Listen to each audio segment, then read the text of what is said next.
back. Today I am going to be sharing a video that has been highly requested from you all, and that is more on the go recipe ideas. In today's video I'm going to be featuring the new prep and store containers from Elephant Box, which I will share more about shortly, as well as one breakfast recipe idea for on the go and also 2 lunch recipe ideas. Elephant Box's prep and store containers come in 3 sizes, 1 litre, 1.8 litres and 2.4 litres. The lid and base together are dishwasher, fridge and freezer safe, and if you remove the lid, as this is not suitable for the microwave and oven, the base itself then becomes oven and microwave safe on its own. Featuring a toughened glass lid which allows for a clear view of your food, with a silicone seal and a push tab, this creates an airtight vacuum to ensure your food stays fresher for longer. Perfect for meal prep, batch cooking and storing leftovers. The first recipe is for a salted almond and maple granola. For this, roughly chop up 100 grams of whole almonds. You want a variation of smaller pieces as well as chunkier bits of almond for texture. Then to a bowl, add 2.5 cups of rolled oats, not porridge oats. Then add in the chopped almonds, a teaspoon of ground cinnamon and a good pinch of flaky sea salt. Turn that over to combine everything well.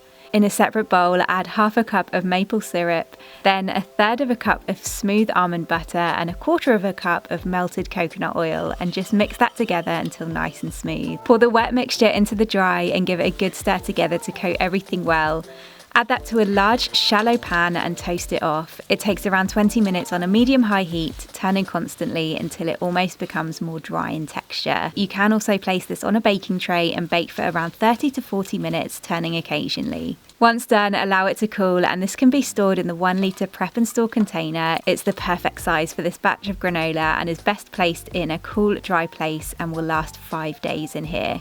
Then, to turn this into a breakfast on the go, I used one of the Elephant Box twist and lock storage pots, and I added some vegan protein yoghurt in there, then placed that inside the 1.8 litre container, as this is deep enough to fit the pot. I added some fresh berries in, a mixture of strawberries, raspberries, blackberries and blueberries, added some cherries, and then added in a portion of the salted almond and maple granola. And for any meal on the go, the Elephant Box stainless steel spork is perfect and comes in this little cork case. You could also do this with plant milk instead of the yogurt. You could add in some chia jam or different fruits such as apple, pears or banana.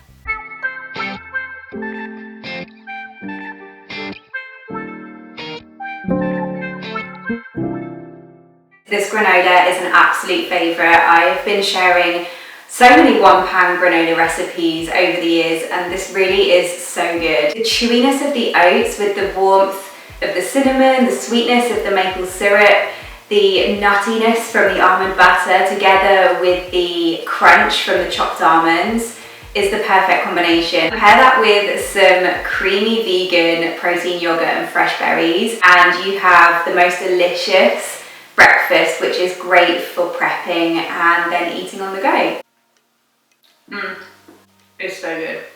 Then for the first of the 2 lunches, I have this crispy smashed potato and chickpea salad. For this, first place 16 baby new potatoes in a pan of boiling water and allow those to boil until a fork can easily pierce them. Drain them off and place them on a baking tray, then carefully using a glass or a mug, smash each potato down, then drizzle with a good amount of olive oil, turn to coat on each side and season with flaky sea salt and cracked black pepper. Place the potatoes in a preheated oven for around 30 to 40 minutes until they come out golden and crispy on the outside. Chop a stick of celery up next into small pieces and then take 6 radishes and slice those up thinly. Take a handful of fresh dill and roughly chop it up along with a handful of fresh mint leaves too. Take 100 grams of green beans, trim off the ends, then halve them and place in a pan of boiling water only for around 4 to 5 minutes until tender. Then remove and drain. Once cool, add the crispy smashed potatoes into a bowl, along with the cooled green beans, 500 grams of drained queen chickpeas, then the celery, radish, dill and mint, and then tear in a handful of fresh basil leaves. Give it a good toss together to ensure it's well combined, Then for the dressing, mix together a tablespoon of olive oil with 1 tablespoon of agave, the zest of half an unwaxed lemon and the juice of half the lemon, and another small handful of finely chopped fresh dill. This crispy smashed potato and chickpea salad fits perfectly in the 2.4 litre container and will keep in the fridge for 3 days. I recommend pouring over the dressing before eating to prevent the salad from going too soggy. Then for a single portion lunch, you can easily transfer this over to the 1.8 litre prep and store container, which is the perfect size and deep enough to also add in a pot for the dressing. The elephant box dressing pots with a leak-proof silicone lid are perfect for this. This will give you a couple of portions for lunch. It's got the chickpeas in there for protein, the potatoes for carbs, and is loaded with lots of other veggies, so it's a well-rounded lunch, but also works great as a side and could even pair well with the final recipe. I recently shared a very similar smashed potato salad recipe on my Instagram, and I cannot get enough of this salad. And in that recipe I used butter beans, but I love these creamy queen chickpeas, and you can use any bean that you like, but those paired with the crispy smashed potatoes, and then you've got the crunch from the green beans, the radish and the celery. In my other recipe I used shallots, which are really nice for that really strong raw onion flavour, but I thought that the celery in this would be a good alternative. It's a bit more lunchbox friendly, but it's still got that same crunchy texture. The fragrant herbs, the sweet citrusy dill dressing, it's just such a delicious lunch on the go. Lastly is my recipe for my heirloom tomato and basil galette. Take 3 large tomatoes. These can be any tomatoes you can get your hands on. I love these heirloom tomatoes that you can find during the summer months especially. Slice up the tomatoes as thinly as possible. You can also make this with cherry tomatoes or any other smaller tomatoes too. Since these are full of moisture, you'll then want to place the slices on a clean tea towel as evenly as possible. Then salt them on both sides by sprinkling over a good amount of flaky sea salt, turn them over and repeat on the other side. Place that to the side for the moisture to absorb into the towel while you then make the dough. For the dough, add 1.5 cups of spelt or plain flour to a bowl with a good pinch of flaky salt. Then in a separate bowl, add 1/3 cup of plain vegan yogurt and 3 tablespoons of olive oil, and whisk it together. Don't worry if this separates once you mix it together. Add the wet ingredients into the dry and carefully combine it using a fork. Once it forms a crumble-like texture, then add 1 tablespoon of cold water in at a time and bring it together to form a ball using your hands. I find 2 to 3 tablespoons of water is enough. Place the dough on a flat surface and roughly mold it into a ball. This can then be stored in any of the prep and store containers. I used the 2.4 litre container and placed in the fridge to chill for around an hour. While the dough is chilling, make the filling by breaking up a block of firm tofu into a food processor. Then add in 2 tablespoons of nutritional yeast, the zest of half a lemon, the juice of half a lemon, and a good pinch of sea salt. Then pulse that together until it forms a crumbled texture. After an hour, remove the dough from the fridge, place it on a floured surface and roll it into an oval shape, around 1 centimetre in thickness.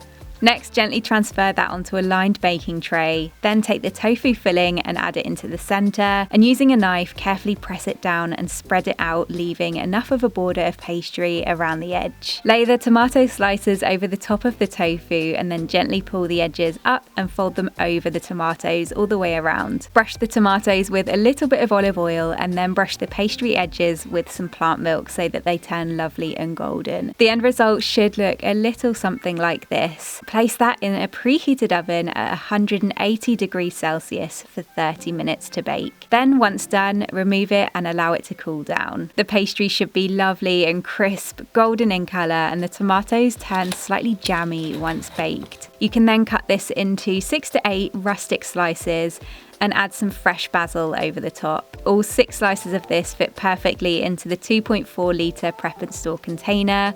I layer them 2 at a time with a sheet of parchment paper in between to help them stay as fresh as possible, and these will last in your fridge for around 3 days. Then if I were to pack these as a lunch, I would use that same 2.4 litre container, pack 2 slices alongside just a simple salad, or as I mentioned, you could also pair this with the previous crispy smashed potato and chickpea salad recipe. With the tomatoes layered over the tofu, it almost keeps it moist so you have this soft centre.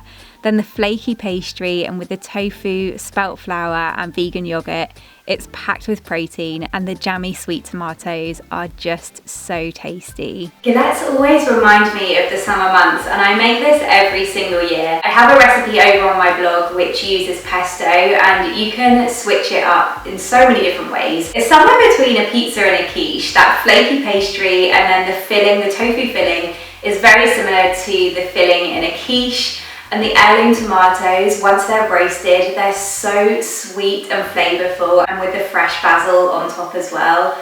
This is my favourite kind of lunch, and this would also be perfect for a summer picnic. That is delicious.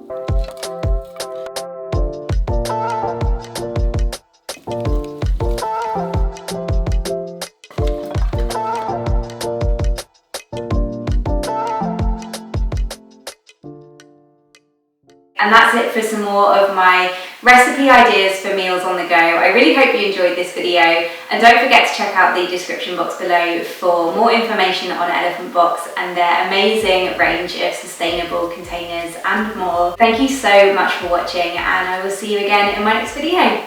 Bye!